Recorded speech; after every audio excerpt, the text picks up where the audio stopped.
দেখিছে ইয়াতে দুখৰ বিষয় আমি এতিয়া গুৰেশ্বৰ চাৰ্কুলৰ টেঙাজাই অঞ্চলত আছোঁ ইয়াতে প্ৰায় দেখিছে আধা কিলোমিটাৰতকৈ অধিক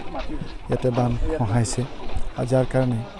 কেইবাখনো গাঁও যথেষ্ট ক্ষতিসাধন হৈছে ইতিমধ্যে এজন মানুহৰো মৃত্যু হৈছে এই অঞ্চলত গতিকে মই নিজেও আহিছোঁ আমাৰ বিধায়ক ডাঙৰীয়া আহিছে আমাৰ বাকী এসকল আহিছে আজি আমি চাইছোঁ ইতিমধ্যে আমাৰ কন্ট্ৰাক্টৰসকলে এই অঞ্চলটোক কিছু হ'লেও ৰক্ষা দিবৰ বাবে ইতিমধ্যে কাম আৰম্ভ কৰিছে আৰু আমি আজি মুখ্যমন্ত্ৰী ডাঙৰীয়াৰ লগত অলপ আগতে আমি এখন ৰিভিউ কৰিছোঁ আৰু এনেধৰণৰ য'তে ক্ষতিসাধন হৈছে গোটেই বিষয়বিলাক আমি ইতিমধ্যে অধ্যয়ন কৰিছোঁ আৰু খুব সোনকালে আমি দিছপুৰলৈকে উক্ত ৰিপৰ্টসমূহ আমি ছাবমিট কৰিম আৰু ইতিমধ্যে মুখ্যমন্ত্ৰী ডাঙৰীয়া এটা কথা কৈছে যে ইমিডিয়েটলি যিবিলাক অঞ্চল এনেধৰণৰ ক্ষতি হৈছে য'ত ইমিডিয়েটলি আমি উক্ত অঞ্চলবিলাকত যিখিনি কাম কৰিব লাগে তাত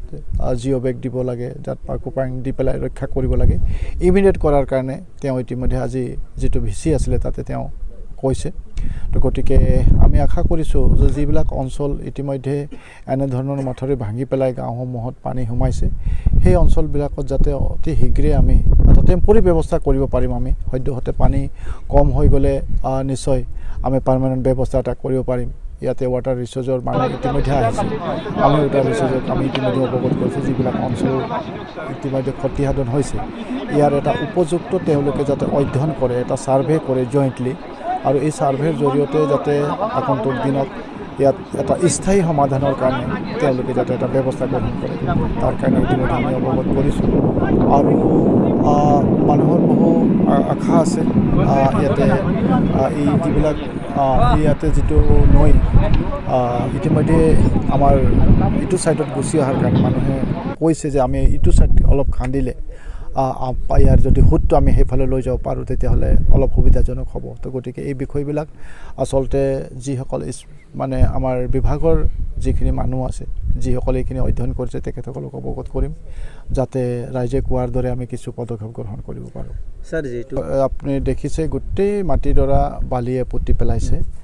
গতিকে নিশ্চিতভাৱে ই অতি দুখজনক বিষয় যে তেওঁলোকৰ যি খেতিডৰা তাৰে তেওঁলোকে খেতি বাতি কৰি পেলাই তেওঁলোকৰ পৰিয়াল তেওঁলোকে চলাইছিল কিন্তু আজি সম্পূৰ্ণভাৱে এই খেতি মাটিডৰা বিধ্বস্ত হৈছে তো গতিকে আজিও মুখ্যমন্ত্ৰী ডাঙৰীয়া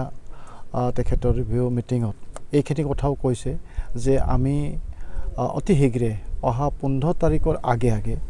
যিসকলৰ এনেধৰণৰ খেতি বাতি নষ্ট হৈছে পথাৰ নষ্ট হৈছে তাৰ এটা ৰিপৰ্ট আমাৰ চৰকাৰক ছাবমিট কৰিবৰ কাৰণে তেওঁ কৈছে উপায়ুক্তৰ জৰিয়তে আৰু ইতিমধ্যে আমাৰ চাৰ্কুল অফিচাৰসকলে বিভিন্ন অঞ্চল পৰিভ্ৰমণ কৰি পেলাই য'ত য'ত এনেকৈ বালিয়ে পুতি থোৱা মাটিত য'ত ক্ষতি হৈছে আমাৰ